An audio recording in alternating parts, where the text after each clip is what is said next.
Well guys, 2014 has come to a close, it is gone, now we are in 2015 and time for more great and also not so great games.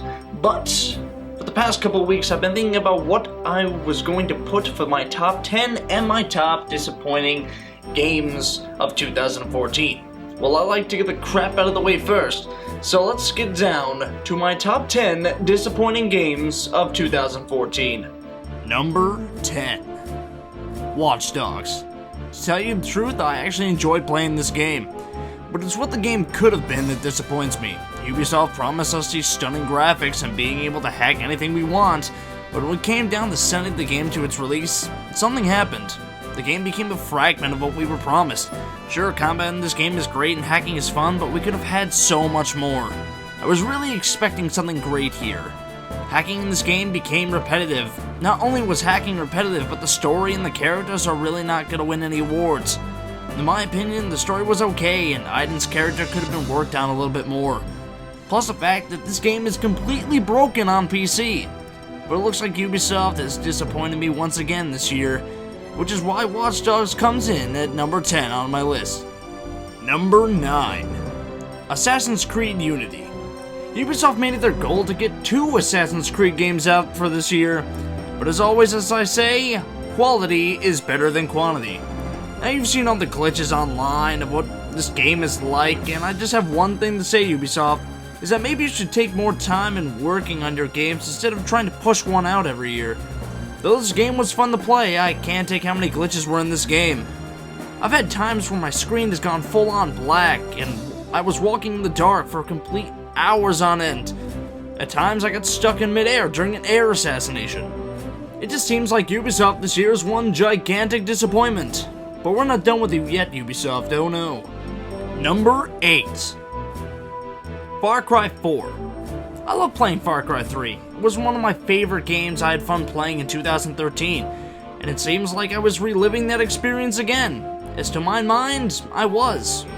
When I looked at the differences between Far Cry 3 and Far Cry 4, I only saw slight changes. To me, this game felt more just like an extension of Far Cry 3. I did have fun playing the game, but to me, I wanted something different, something with a little bit more innovation. Ubisoft used to set standards for games, but now they're just trying to make a quick buck. Well, that's it for Ubisoft. Now I just have to wait for them to disappoint me this year. Number 7. The Evil Within. You know what? Literally, to hell with this game. I was fooled into believing this would be a great horror game that would revive the horror genre, but what I got was a dumbed down story of a Resident Evil game. Thanks a lot, Shinji Mikami. Though I do love Resident Evil all the way up to Resident Evil 4, and we'll forget about Resident Evil 5. But this game ruins the horror for you within the first hour, as they make the enemies lose their mystique. And what's with the letterboxing? It just made it hard to see what I was doing. Nowhere in this game did it give me the slightest scare. I had more fun this year playing the PT demo. Now that's a game I can't wait for. And this is why The Evil Within is number 7 on my list.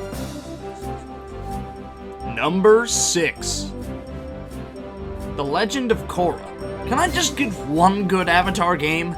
I guess I can't, because once I saw Activision, it was all downhill from there. This game is boring, and the story, well, nowhere to be seen.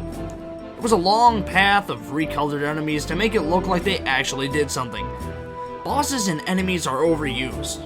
They are the same, but with just different color palettes. The combat in this game is disappointing, and you're not even able to combine your bending styles. This game was just so unsatisfying. So thanks a lot, Activision. You have ruined The Legend of Korra for me. Number 5. Destiny.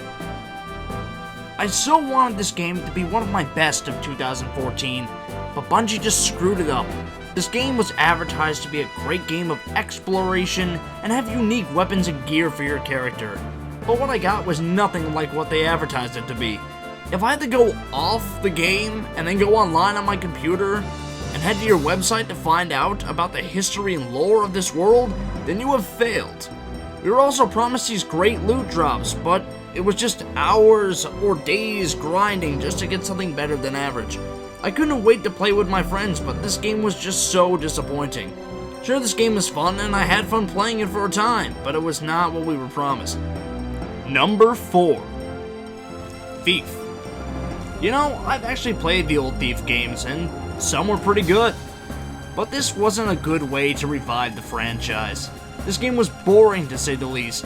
Everything in this game was dull, to the sneaking, to the looting, and even the characters really didn't stand out in this game. The story was also dull. I was really hoping for a great revival of this franchise, and it does need one, but sadly, it fell short. Which is why this is such a disappointment, and why it comes in at number 4 on my list. Number 3. Lightning Returns.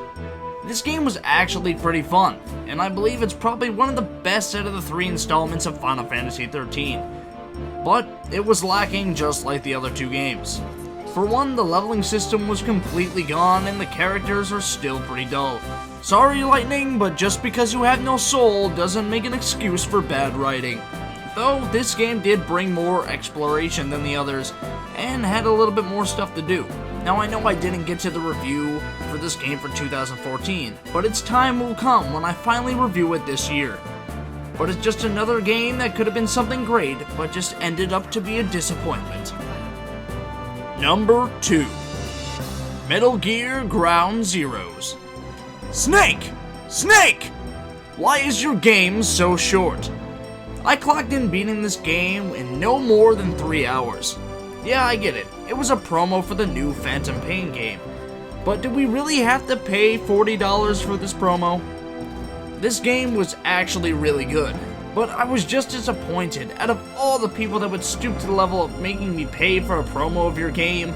But I'll give you some slack for making PT, a great playable trailer for the new Silent Hill game. So, there's that. Number 1. The Elder Scrolls Online. Bethesda, what the hell did you do to Elder Scrolls? We had such a great time in Skyrim, didn't we? Fighting dragons, fighting Draugr, but then you had to ruin our friendship by shoving a crappy MMO down my throat. To many, this was going to be a multiplayer Skyrim, to be able to adventure with your friends, gain loot, fight in dungeons. But you had to ruin the game by breaking the immersion every 5 minutes. You go into a dungeon, you see a whole bunch of dead enemies from previous players who have already beaten them. It just ruins the experience for me. Also, sharing in this game is useless.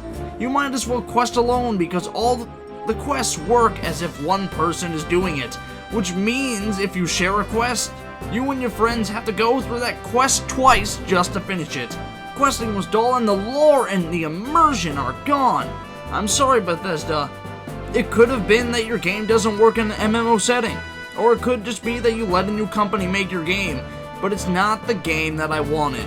Which is why Elder Scrolls Online is the number 1 disappointing game on my list for 2014. Well, as always, guys, I've said my piece. But now it's time for you guys to put your top 10 disappointing games in the comments below, or top 5 if you can't think of a top 10. Well, that's it, guys. That is my top 10 disappointing games of 2014. I will be working on the top 10 best games of 2014, and that should be up by the end of the week. So, if you guys would want, follow me on Facebook and Twitter if you guys would like, and also subscribe if you haven't for more reviews that I will be doing for this year, and some that I still have to be working on for the games that did come out last year, and I'm going to get to those. So thank you guys so much for watching, and I will see you guys on the next Zehfactor, and I will see you guys later.